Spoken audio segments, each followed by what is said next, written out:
हाम्रो स्कुल पाठशाला हाम्रो स्कुल पाठशाला हाम्रो स्कुल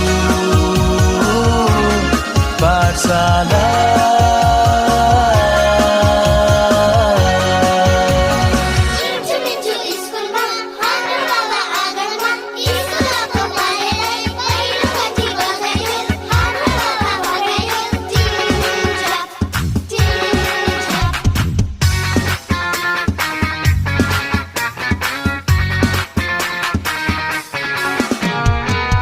साथीहरूको भिडमा उनी के अलग थिए